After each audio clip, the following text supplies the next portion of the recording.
Antes del comienzo de la Guerra de los Comuneros, la situación era la siguiente. Al llegar el siglo XVI, se rompe el equilibrio que se había alcanzado en España con el reinado de los Reyes Católicos. La situación que lleva en 1520 a la llamada Guerra de las Comunidades se va gestando en los años previos a su estallido. Este siglo XVI comienza con malas cosechas y epidemias que, junto a la excesiva presión fiscal del nuevo rey Carlos I, provoca el descontento popular, llevando a la situación al borde de la revuelta. La zona que más sufre en este contexto es el centro de España, en contraposición con la periferia, que apacigua sus males con los beneficios del comercio. Así, Burgos y Andalucía representan esa zona periférica y comercial respecto a la meseta central, con Valladolid y Toledo a la cabeza. El descontento popular no solo está provocado por las malas cosechas, también protestan los comerciantes del interior ante el monopolio ejercido por los mercaderes burgaleses en el comercio de la lana. Esta situación también caldea el ambiente en los núcleos gremiales de ciudades como Segovia y Cuenca.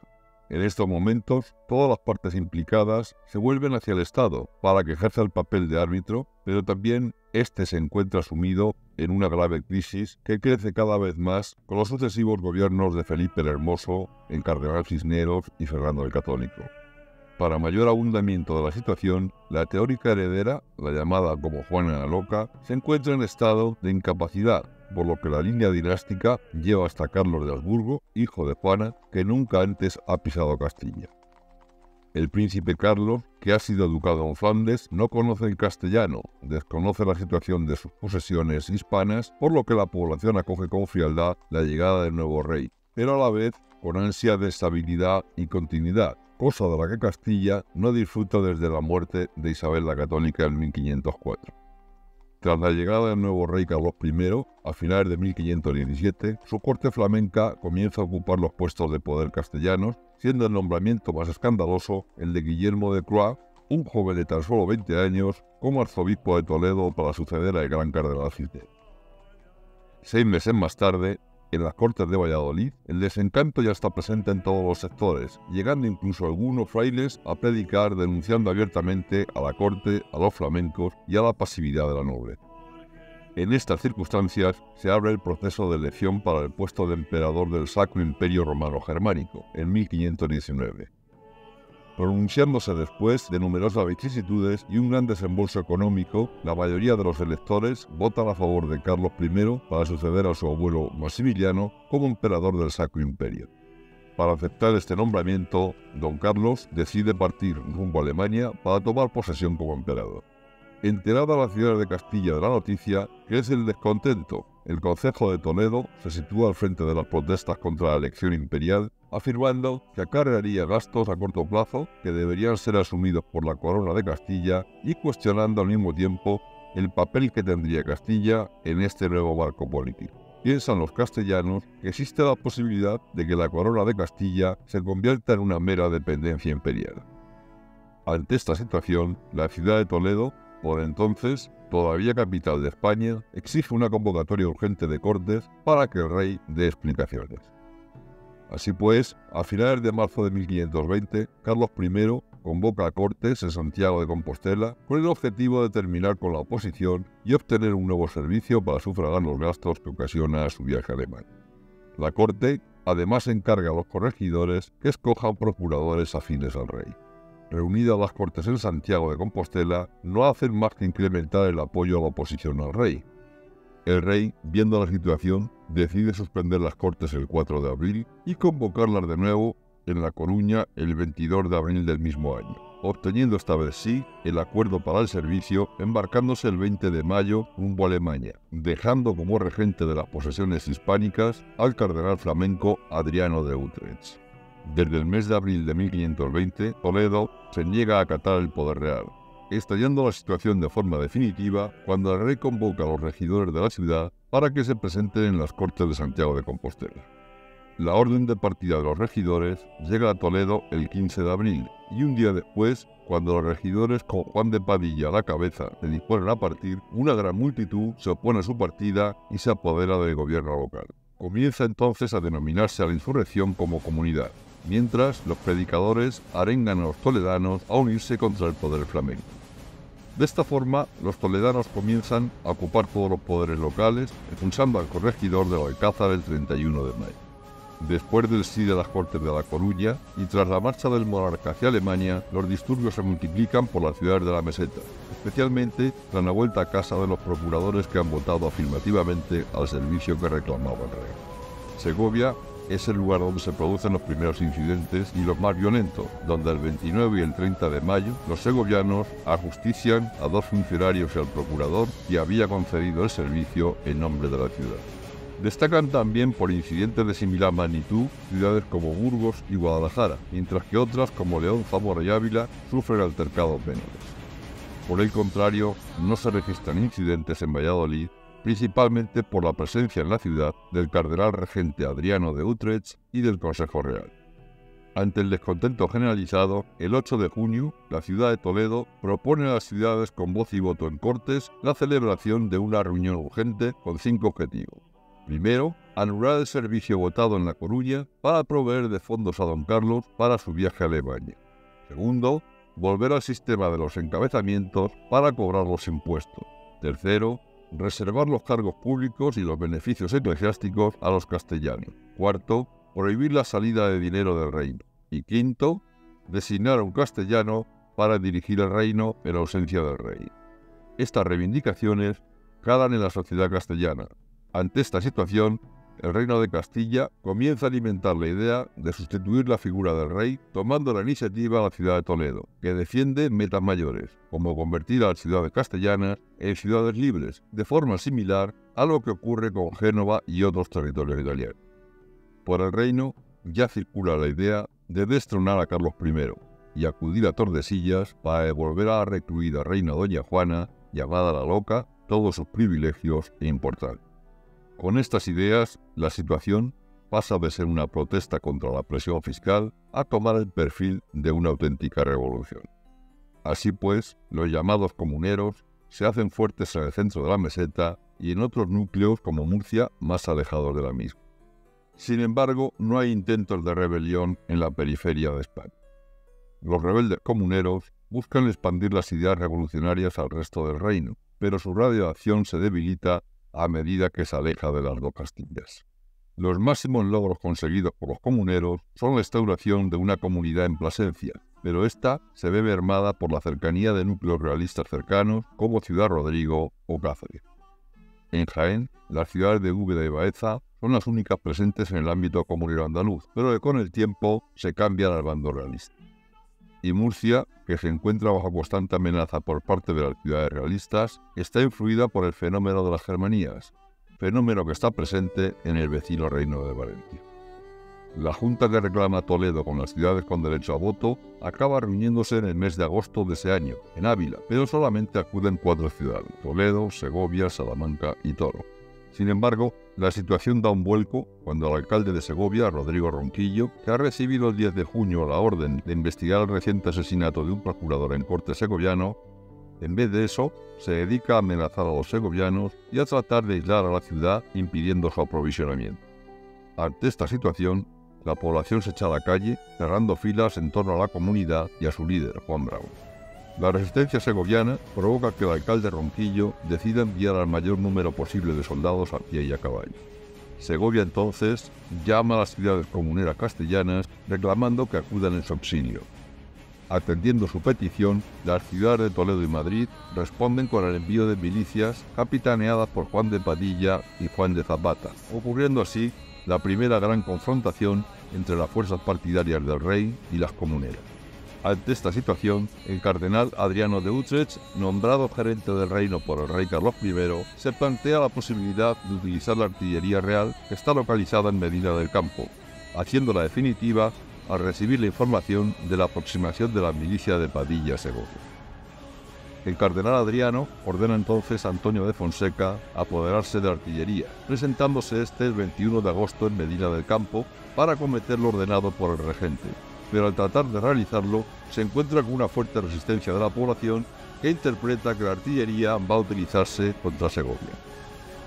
Como medida de distracción, Antonio de Fonseca ordena provocar un pequeño incendio para intentar dispersar a los medinenses, pero se le va de las manos. Además, no surte efecto y finalmente debe retirarse junto a sus tropas. El equivocado incendio de Medina del Campo provoca la destrucción de una parte importante de la villa, precipitando el levantamiento de toda Castilla, especialmente de ciudades que hasta ahora se habían mantenido al margen como Valladolid. El establecimiento de la comunidad en Valladolid provoca que el núcleo más importante de la meseta se declare en rebeldía, trastocando la situación y provocando que el cardenal Adriano trate de tomar el control de la situación por todos los medios. El nuevo panorama produce nuevas adhesiones a la Junta Comunera de Ávila, en medio de una situación de indignación general y descrédito hacia el Consejo Real. Juana I, llamada la Loca, en ese momento es la teórica reina de Castilla, pero está desplazada por su hijo Carlos a Tordesillas.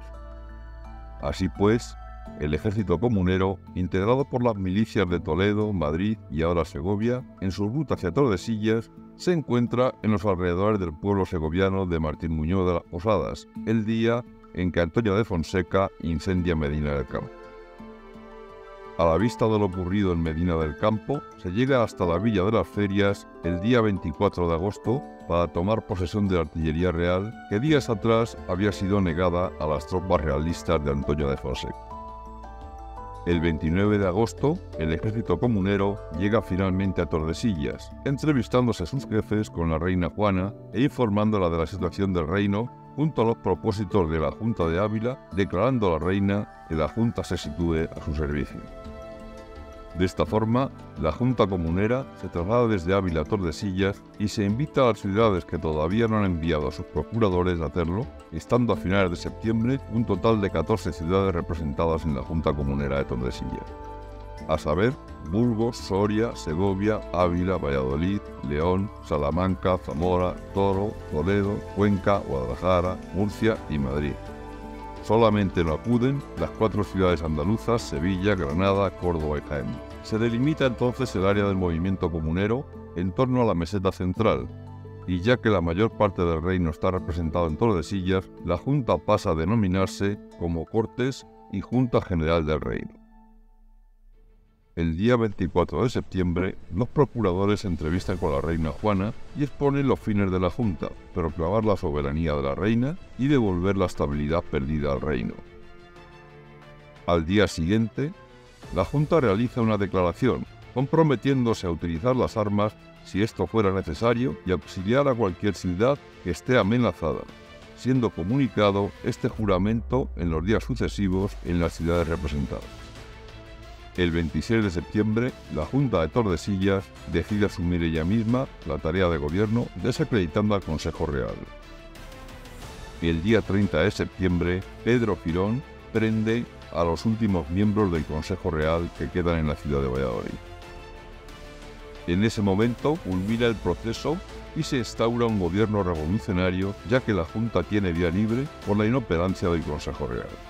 La expansión de la rebelión comunera provoca la acusación de complicidad con los abusos reales, extendiéndose a todo el funcionariado castellano. La protesta comunera ha nacido como queja ante los excesos cometidos por la alta administración, pero pronto surgen nuevas reivindicaciones ante otro tipo de perjuicios. Así ocurre en la villa palentina de Dueñas, cuando el 1 de septiembre de 1520 se sublevan contra su señor los vasallos del conde de Buendía. A este levantamiento le siguen otros de similar carácter antiseñorial. Los comuneros entonces se ven obligados a tomar una posición: defender a los sublevados o a sus señores. En vista de que muchos de estos reclutan hombres por su cuenta, para garantizarse su seguridad y tomar la justicia por su mano, la Junta Comunera decide apoyar dicha revuelta. La dinámica del levantamiento entra entonces en una nueva dimensión muy importante, que a la larga resultará decisiva y que puede comprometer la situación del régimen señorial en su conjunto, lo que provoca el alejamiento de la causa comunera de aristócratas, nobles y señores. Por lo que a partir de ese momento, las comunidades, que están formadas fundamentalmente por hidalgos de las ciudades, se van a enfrentar a nobles y aristócratas. Adriano de Utrecht, futuro Papa Adriano VI, ahora regente de España en ausencia del rey, emprende ante esta nueva situación una política de acercamiento hacia la nobleza. Ante esta nueva situación, Carlos I, mediante el cardenal Adriano, decide emprender nuevas iniciativas políticas, como la de anular el servicio concedido en las Cortes de La Coruña, Santiago, y nombrar 2 nuevos gobernadores: el condestable de Castilla, el burgalés Íñigo de Velasco, y el almirante de Castilla, Fadrique Enríquez, procedente de la ciudad vallisoletana de Medina de Rioseco. Además, el cardenal Adriano consigue acercar posturas con los nobles a fin de convencerles de que sus intereses y los del rey son los mismos. Así pues, ahora el Consejo Real se establece en el feudo del almirante de Castilla, la villa vallisoletana de Medina de Rioseco, lo que permite al Consejo acercarse a las ciudades escépticas para tratar de acercarlas al bando realista, además de representar una amenaza hacia las ciudades sublevadas, ya que el ejército del Consejo Real está en formación. Las primeras derrotas políticas de los comuneros llegan en octubre de 1520. Al conseguir instalarse los miembros del Consejo Real con total facilidad en la villa de Medina de Rioseco, con la capacidad de actuación bajo la protección del almirante de Castilla, Fadrique Enríquez de Velasco, señor de la villa. A su vez, comienzan a oírse voces discordantes dentro del propio bando comunero, especialmente la de la ciudad de Burgos, que ahora insiste en dar marcha atrás. La postura de Burgos pronto llega a oídos del condestable de Castilla, que domina estas tierras, por lo que bajo órdenes del rey procede a entrar en la ciudad el 1 de noviembre de 1520, concediendo todo lo que se le reclama para desligar a Burgos de la Junta Comunera. Tras este suceso, el Consejo Real de Medina de Rioseco espera que otras ciudades imiten a Burgos y abandonen el bando comunero. El esperado cambio de bando está a punto de producirse en Valladolid, pero los partidarios del rey son finalmente apartados de la vida política de la ciudad y ésta se mantiene en rebeldía. En noviembre de 1520, el almirante de Castilla comienza una campaña para intentar convencer a los comuneros de su derrota y que no hay más remedio que entregar las armas y evitar una represión armada. Bajo esta actitud se esconde una gran carencia de fondos en el bando realista que termina subsanándose con la ayuda financiera venida desde Portugal y el retorno de la confianza perdida por parte de los banqueros castellanos, que ven buenos indicios en el cambio de bando de la ciudad de Burgos. Durante los meses de octubre y noviembre de 1520, ambos bandos se dedican activamente a recaudar fondos, reclutar soldados y organizar a sus tropas. El poder real supera al de la rebelión gracias al apoyo de la nobleza y de los grandes comerciantes castellanos en un plano en el que la situación comienza a adquirir tintes militares. Los comuneros organizan sus milicias en las principales urbes con el objetivo de asegurar el éxito de la rebelión en la ciudad y sus alrededores, sufragando los gastos con el dinero recaudado en impuestos y en imposiciones. Poco a poco, la ciudad de Toledo va perdiendo influencia dentro de la Junta Comunera y con la ciudad también pierde influencia su líder, Juan de Padilla, aunque no así popularidad y prestigio entre los comuneros. Con la pérdida de influencia de Toledo y de sus líderes, surgen 2 nuevas figuras dentro de la comunidad, Pedro Girón y Antonio de Acuña, obispo de Zamora, que aspiran a pasar al primer plano. El primero, Pedro Girón, es uno de los pocos nobles comuneros, al parecer porque el rey se había negado a entregarle el ducado de Medina Sidonia. El segundo es obispo de Zamora, jefe de la comunidad zamorana y líder de una milicia formada casi enteramente por sacerdotes.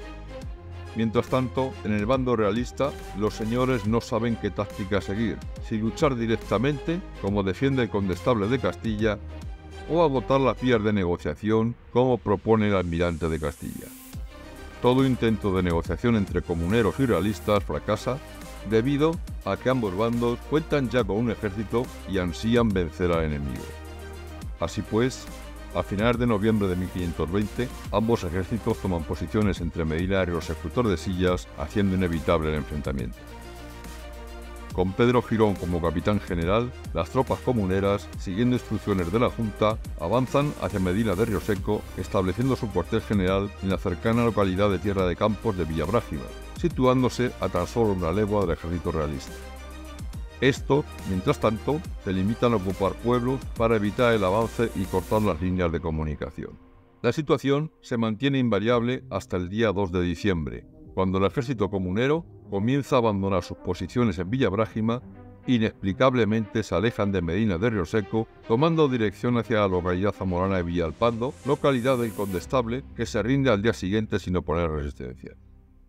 Con este movimiento, el ejército comunero se aleja de la ruta hacia Tordesillas, quedando esta desprotegida.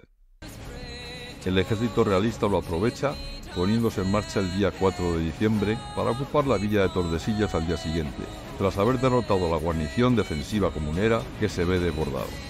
La toma de Tordesillas supone una seria derrota para los comuneros, que pierden a la reina Juana, que estaba allí primero recluida y ahora residiendo, y con ella sus esperanzas de que ésta atienda sus pretensiones.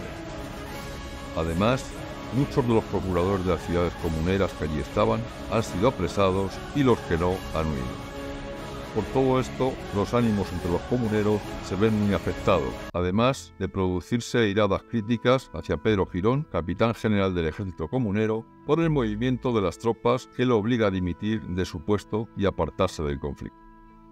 Tras la pérdida de Tordesillas, los comuneros comienzan a reagruparse en la ciudad de Valladolid, donde ahora se establece la Junta Comunera, pasando la ciudad del Pisuerga a ser la tercera capital del movimiento comunero tras Ávila y Tordesillas. Así pues, el 15 de diciembre de 1520, la Junta ya se encuentra de nuevo activa en Valladolid, con 12 de los 14 procuradores originales. Solamente faltan los de Soria y Guadalajara. La situación del ejército es similar, con un gran número de deserciones en las tropas emplazadas en Valladolid y Villalpando, lo que obliga a intensificar el reclutamiento en las ciudades comuneras, especialmente en Toledo, Salamanca y la propia Valladolid. Con estos nuevos reclutamientos, el aparato militar comunero está reconstruido y la moral reforzada, gracias a la presencia de Juan de Padilla en Valladolid. Con la llegada de 1521, los comuneros parecen ya dispuestos a una guerra total, pese a las voces discordantes dentro del propio movimiento. Por un lado, hay quienes proponen buscar una solución pacífica, y por otro, quienes son partidarios de continuar la lucha armada. A su vez, están divididos entre seguir dos tácticas: ocupar las ciudades de Simancas y Torrelobatón y su magnífico castillo, que está la propuesta menos ambiciosa, defendida por Pedro Laso de la Vega, o poner cerco a Burgos, que recientemente se ha cambiado al bando realista. Esta es la propuesta del grupo encabezado por Padilla. La Junta Comunera decide seguir ambas iniciativas, tanto la pacifista como la belicista, y termina fracasando en las dos. En el plano bélico, el ejército comunero comienza a desarrollar una serie de operaciones dirigidas por Antonio de Acuña, obispo de Zamora. Este ha recibido órdenes de la Junta Comunera el día 23 de diciembre de intentar despertar la rebelión en la zona de Palencia. Su tarea consiste básicamente en expulsar a los realistas, recaudar impuestos en nombre de la Junta y nombrar una administración afín a la causa comunera. Para tal fin, realiza una serie de incursiones en la zona de la villa de Dueñas, recaudando más de 4.000 ducados y exaltando a la población. El obispo de Zamora retorna a Valladolid a comienzos de 1521 para regresar a Dueñas el 10 de enero, dando comienzo a una gran ofensiva contra los señoríos de Tierra de Campos, dejando las posesiones de los señores de Tierra de Campos totalmente devastadas. A mediados de enero, Pedro de Ayala, conde de Salvatierra, que se ha adherido al movimiento comunero, organiza un ejército de unos 2.000 hombres y se dirige hacia Medina de Pomar y Frías, buscando el levantamiento de las merindades, que es la tierra del condestable de Castilla. Mientras tanto, la ciudad de Burgos, que lleva 2 meses fiel al bando realista, aguarda el cumplimiento de las promesas realizadas por el cardenal Adriano, lo que provoca el descontento y la incertidumbre en la ciudad. Ayala y Acuña, conscientes de esta situación, deciden cercar Burgos, el primero por el norte y el segundo por el sur, buscando el levantamiento de los comuneros burgaleses. Por su parte, el rey Carlos I firma el 17 de diciembre de 1520 un edicto en la ciudad de Worms. No hay que confundirlo con el edicto de Worms de 25 de mayo de 1521 contra Lutero, donde condena a 249 comuneros destacados a muerte si eran seglares y a otras penas si eran clérigos. De igual modo, declara también traidores, desleales, rebeldes e infieles a cuantos apoyen a los comuneros. Dicho edicto es leído públicamente en Burgos el 16 de febrero de 1521. Desde el Consejo Real se ordena la ocupación del castillo de Ampudia en Tierra de Campos, lo que provoca un gran desorden en el dispositivo organizado por los comuneros. Ante dicha ocupación, la Junta Comunera envía a Juan de Padilla al encuentro del obispo Acuña, uniéndose ambos en el pueblo de Trigueros del Valle y formando un ejército de aproximadamente 4.000 hombres. Las tropas comuneras ocupan Torre Bormojón, desplazando a los realistas para centrarse en Ampudia, la cual se rinde el día 16 de enero previo pago de tributo. Mientras tanto, la rebelión comunera, prevista en Burgos para el 23 de enero, es todo un fracaso. Los comuneros burgaleses tienen que rendirse, siendo este el último intento de rebelión acontecido en la cabeza de Castilla. Tras el fracaso ocurrido en el intento de rebelión de Burgos, Juan de Padilla decide regresar a Valladolid, mientras que el obispo Acuña opta por reemprender el hostigamiento de las propiedades de los señores de Tierra de Campos. Con esta serie de acciones, el obispo Acuña pretende destruir u ocupar las plazas imperantes de los señores, otorgando a la revuelta comunera uno de los rasgos más característicos de su segunda etapa, su rechazo al orden social basado en el régimen señorial. Así pues, después de los últimos fracasos sufridos por los comuneros, Juan de Padilla desea obtener un triunfo para elevar la moral de la tropa y de todo el movimiento comunero. Es entonces cuando se decide a tomar el castillo de Torrelobatón. Es una plaza fuerte, a medio camino entre Tordesillas y Medina de Rioseco y muy cercana a Valladolid, lo que puede ser una excelente base para emprender acciones militares. El 21 de febrero de 1521 comienza el asedio de la villa, que resiste durante 4 días gracias a sus murallas. El 25 de febrero los comuneros consiguen entrar en la localidad. Esta es sometida a un enorme saqueo como premio a las tropas, del que solamente se salvan las iglesias. El castillo continúa resistiendo, pero termina rindiéndose ante la amenaza de ahorcar a todos los habitantes si no claudica, no antes de acordarse la conservación de la mitad de los bienes que se encuentran en el castillo, evitando así su saqueo. La victoria en Torrelobatón levanta los ánimos en el bando comunero hasta el punto de sembrar el entusiasmo, mientras que en el bando realista provoca la inquietud ante el avance comunero. Esta inquietud altera a los nobles fieles al regente, el cardenal Adriano, que se acusan mutuamente de no haber hecho nada para evitar la caída de Torrelobatón. Asimismo, el condestable de Castilla comienza a enviar tropas a la zona de Tordesillas a modo de refuerzos y como guarnición ante los comuneros. Pero, pese al entusiasmo presente entre los comuneros, estos deciden mantenerse en sus posiciones de los Montes Torozos sin lanzar ningún ataque, lo que provoca que muchos de los soldados comuneros vuelvan a sus casas cansados de esperar los sueldos y nuevas órdenes. Tras la muerte de Guillermo de Croix, el discutido arzobispo de Toledo, en enero de 1521, desde la Junta Comunera presente en Valladolid, se propone a Antonio de Acuña, obispo de Zamora, como aspirante a la sede y se le encomienda la misión de tomar posesión del arzobispado. El obispo Acuña parte en febrero rumbo a Toledo con una pequeña tropa bajo su mando. En su camino hacia Toledo pasa por las localidades madrileñas de Buitrago de Lozoya y Torrelaguna, donde anuncia que va a tomar posesión del arzobispado de Toledo. Esto levanta el entusiasmo entre los partidarios comuneros de Alcalá de Henares, que lo reciben con vítores el 7 de marzo en dicha ciudad, lo que despierta el recelo en la aristocracia presente en la zona de Toledo, que teme que el obispo Acuña pueda actuar en sus tierras como ya hiciera en Tierra de Campos. Entre los aristócratas más importantes presentes en la zona se encuentran el marqués de Villena y el duque del Infantado, que enseguida tratan de ponerse en contacto con Acuña, firmando un pacto mutuo de neutralidad. Sin embargo, sí existe un enfrentamiento con el prior de la Orden de San Juan, Antonio de Zúñiga, presente en Consuegra y que ha sido nombrado por los regentes jefe de las fuerzas realistas presentes en la zona de Toledo.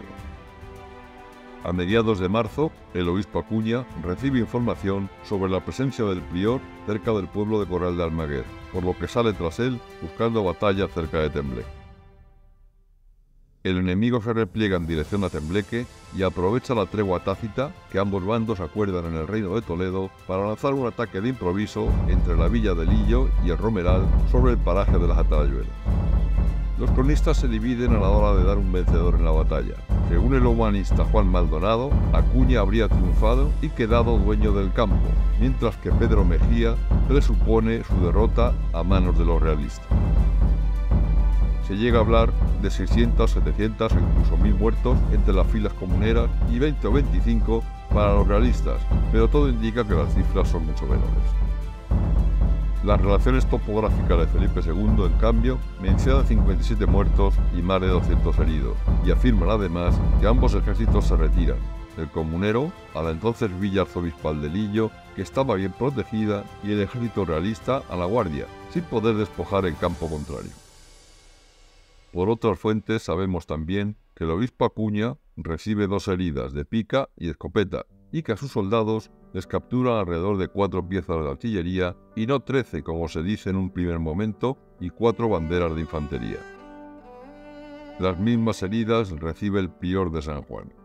Lo cierto es que, aunque si probablemente fue el prior de San Juan quien sale victorioso en esta batalla, el obispo Acuña se esfuerza en demostrar lo contrario. De hecho, su posición es defendida a punta de cuchillo por un estudiante de la Universidad de Alcalá, Florián de Ocampo, y en Valladolid y Tordesillas, los comuneros organizan grandes manifestaciones y juegos públicos para festejar lo que creen ha sido un importante triunfo del obispo. Pero en Ocaña, los vecinos, cuando ven los muertos y heridos que les ha causado el prior de San Juan en la batalla, vuelven a la obediencia regia y entregan a los muchachos el capitán que allí estaba de parte de la comunidad. Posteriormente, y por la participación en la batalla del capitán Gonzalo Collado, natural de Corral de Almaguer, recibe del monarca Carlos I el renombre de leal y la merced de cierta cantidad de sal en las salinas de Belinchón. Tras la supuesta victoria del prior de la Orden de San Juan, el obispo Acuña se encamina hacia Toledo, presentándose en la plaza de Zocodover el 29 de marzo, Viernes Santo. La multitud le rodea y le lleva directamente a la catedral, reclamando la silla del arzobispo para él. Al día siguiente, 30 de marzo, se entrevista con María Pacheco, mujer del general comunero Juan de Padilla, y que dirige la comunidad toledana en ausencia de su marido. Y en este momento irrumpe en nuestra crónica María Pacheco, conocida como la Leona de Castilla. En nuestra siguiente crónica hablaremos sobre María Pacheco, Leona de Castilla, la última comunera. Y aquí, queridos amigos, damos por concluida la crónica sobre la primera parte de la Guerra de los Comuneros.